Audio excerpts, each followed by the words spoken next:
D'abord parce que tu as, sur le plan syndical, tu avais un développement syndical important. Au laboratoire Arago, parce que tu avais des enseignements supérieurs étaient quand même dans ces manifestations-là, avaient un certain nombre de revendications. Tu avais la SNCF à Cerbère, quand même très importante. Tu avais des problèmes aussi au niveau de la vigne, de l'agriculture, etc. Et tu avais surtout, conjointement, ce qui s'est produit, c'est une forte prédominance sur le plan politique, soit du Parti communiste et du Parti socialiste. Ça a joué son rôle, si tu veux. Alors c'est ce qui fait que sur le plan cantonal, à l'exception un peu de Collioure, mais ça a toujours été assez traditionnel à Collioure, parce que l'implantation, disons, socialiste était moins forte, c'est surtout sur Cerbère, Banyuls et Port-Vendre. Voilà. Et ceci s'explique très facilement quand on reprend les résultats électoraux des élections en 67 et en 68, des municipales qui avaient lieu, etc. Bon, voilà. Donc le mouvement s'est développé. Alors qu'est-ce qui s'est passé? Tu avais des comités de grève, de grévistes qui se sont constitués. Tu as vu au laboratoire Arago, mais il n'y a pas que le laboratoire Arago. Il y avait aussi la SNCF, il y avait le centre héliomarin de Banyuls. Bon, le personnel hospitalier, bien que ça n'était pas des fonctionnaires au centre. Est-ce que les viticulteurs ont participé également? Oui, alors ce qui a été tout à fait étonnant, c'est qu'il s'est constitué donc un comité intercommunal, c'est-à-dire ça comprenait Cerbère, Banyuls, Port-Vendre et Collioure. Mais Collioure, il n'y a pas eu beaucoup de représentants de Collioure dans cette affaire-là. Donc c'est surtout les comités qui avaient été constitués et qui comprenaient des gens, tu avais des gens de la prud'homie par exemple, des pêcheurs qui étaient aussi dans le coup, parce qu'ils avaient eux-mêmes un certain type de revendications qui ne sont évidemment pas les mêmes que d'autres catégories professionnelles, mais si tu veux, chacun a exprimé un peu ses revendications vis-à-vis du pouvoir. Le problème n'était pas de savoir si c'était anti-gaulliste ou non, c'est pas le problème. C'était un certain nombre de revendications. Ce qui était contesté, c'était le gouvernement Pompidou. Pas Pompidou, pas la personne de Pompidou elle-même d'ailleurs, que la politique qui était menée, quoi. Voilà. Mais il n'y a pas que ça, il y a des éléments plus psychologiques qui sont intervenus dans cette affaire-là. Alors tu avais le comité intercommunal.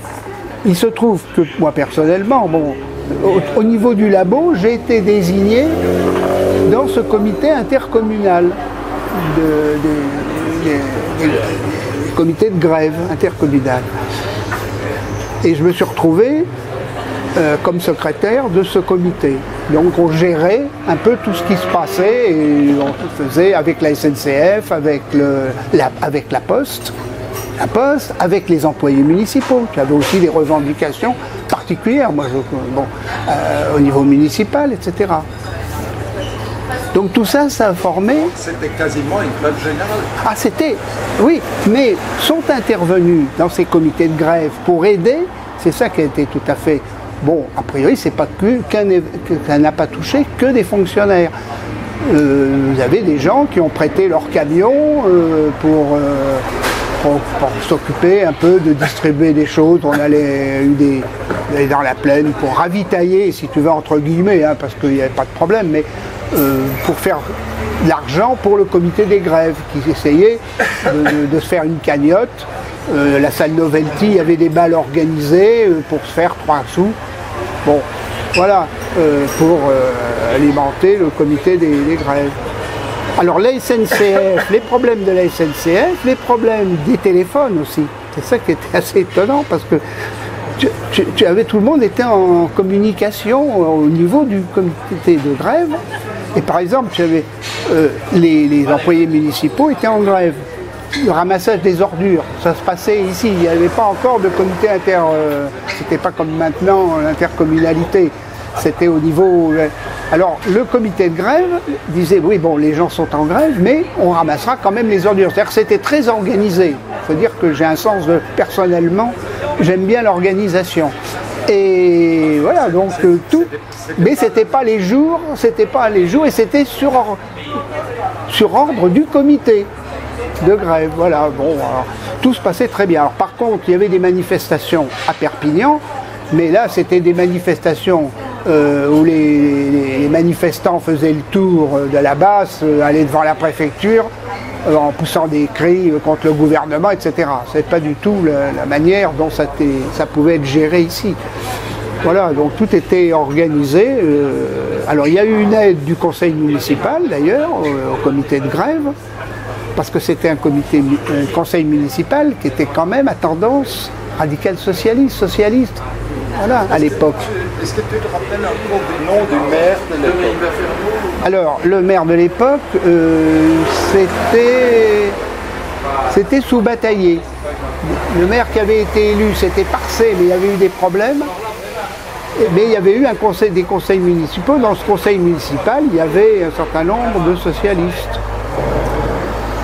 Voilà, c'était tout à fait curieux comme ambiance. Alors, tu avais par exemple les pompistes de Banyuls qui, si tu veux, qui participaient au mouvement, mais un peu sous l'autorité du comité de grève, des grévistes, qui disaient, bon ben, qui donnait les bons d'essence pour ceux qui revenaient d'Espagne et qui voulaient rentrer chez eux. C'était tout à fait étonnant. Voilà, donc si alors, tu veux, c'était... quelle était la situation par rapport à la frontière? Parce que c'est comme ça la Belgique de Franco. Ah bah oui, oui, mais les douaniers étaient en grève aussi. Et les douaniers aussi? Ah oui, ils ont repris le travail un peu plus tôt que les autres. Alors, je ne vais pas refaire l'historique de toute la période. Mais oui, toute la fonction publique était en grève. Hein. D'accord. Alors maintenant, ça a duré combien de temps, cette situation? Ah, bah écoute, ça a bien duré au moins 3 semaines. Hein. 3 semaines? À peu près, oui. Ouais, facile, oui.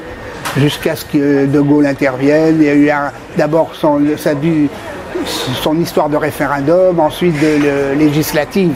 C'est les manifestations du 30, je crois que je l'ai noté là, c'est la manifestation du 30 mai, je crois, où il y a eu la grande manifestation gaulliste sur les Champs-Élysées. Alors ce qui a fait interrompre le mouvement, je m'en souviens bien parce que les gens de la SNCF, donc la CGT ayant un poids assez fort, c'est qu'il y a eu à un moment donné, le Parti communiste et la CGT a aidé Pompidou à cesser la grève, quoi. Voilà. Donc si tu veux, les comités de grève n'ont plus de... Bon, ça s'est interrompu à ce moment-là. Bon, on est rentré dans les législatives, mais si on reprend les différents... Là, on s'aperçoit que tu as un très fort pourcentage. Alors aux législatives, tu as André Tourné qui était dans la circonscription Perpignan-Prades qui a été élu, qui était communiste, et ici c'était Paul Alduy, SFIO, mais tendance social-démocrate, qui a été élu. Il y avait, disons, un communiste et un socialiste pour le département.